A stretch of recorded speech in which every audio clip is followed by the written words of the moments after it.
Détenus à la prison civile de Missirité peu après le rejet de leur candidature, elle et son duo Patrick Divo, Rekia Madougou fut arrêtée à la sortie d'un meeting animé à Porto Novo. La population inquiète s'interroge sur les conditions réelles de sa détention. On ne peut pas se lever du jour au lendemain et dire voilà, on a envie d'arrêter une autorité et on va arrêter l'autorité.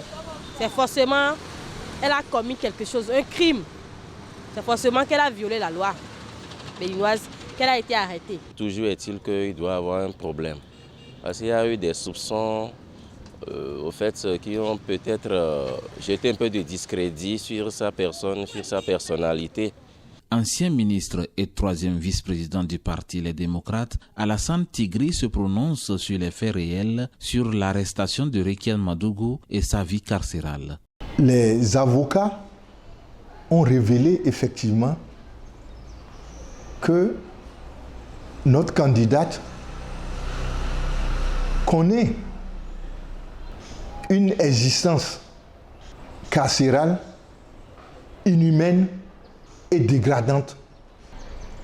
Semble-t-il, à un moment donné, les visites étaient tolérées à hauteur de 5 par semaine. Ça a été de manière drastique ramené à 3.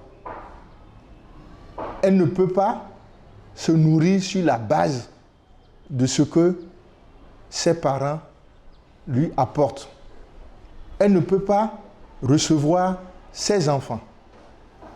Vu la période sensible, certains estiment qu'il est préférable d'observer le calme en attendant que la lumière soit faite. Vu que nous sommes dans une période très sensible où nous sommes à 2 doigts donc de passer aux élections, il serait important pour chacun de nous de garder donc en nous nos préjugés et pour ne pas trop aller au-devant de ce qui nous concerne véritablement parce que nous n'avons pas de preuves de savoir véritablement ce qui s'est passé en réalité. Le président Patrice Talon est interpellé à travers le ministre Alassane Tigri à observer un climat de paix en ces périodes électorales et à une prise de conscience. Nous en appelons à la conscience du président Patrice Talon, qu'il sache qu'au-delà de la politique, Rekia Madougou est une béninoise comme lui. De surcroît, mère d'enfants mineurs. Et que de ce point de vue, le minimum qu'on puisse faire pour elle, c'est de respecter ses droits humains. À quelques jours des présidentielles du 11 avril 2021 au Bénin, les regards sont donc tournés vers la justice béninoise, seul juge en République du Bénin.